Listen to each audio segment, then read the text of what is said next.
Так, друзья, всем здравствуйте. Так, сегодня я вам покажу одно видео, как избавиться от скрипа тормозов.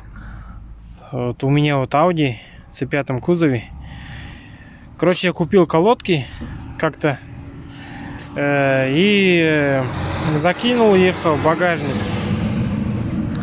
И потом пришло время колодки менять. Вот они, новые колодки. Я не знаю, что за фирма. Ну, колодки дешевые, жесть. Короче, купил их, поставил.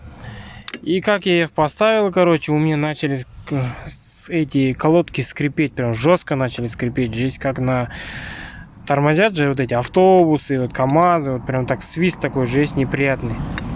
Потом снял эти колодки. Думаю, что с ними сделать. А я смотрю, на них вот нету такой пластинки.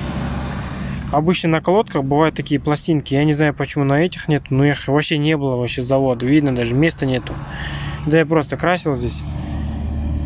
И что я сделал? Думаю, да я сам отдельные сделаю пластинки. Взял просто с профиля. Такой вырезал такой профиль. Чуть-чуть подогнул концы, чтобы она не провалилась. И просто вот так вот взял. Короче, вот она колодка. И вот так сверху просто положил здесь. Вот так вот просто положил на колодку. Вот. Ну, чтобы, главное, на ушке не мешало. Вот так вот я сделал. С той стороны колодки я не делал. Только с этой стороны делал. И вот так вот поставил. И поверьте, как я поставил вот этот профиль. Вот так вот он прижимается. У меня вот этот свист вообще жесть перестал. Так, слышно, как тормозя так... Ой, тормоза скрипят. Но не сильно, так чуть-чуть слышно. Но прям такой большой скрип прям перестал резко.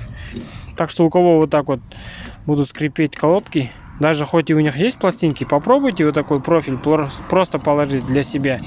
Может, у вас тоже поможет. Так, все, всем спасибо.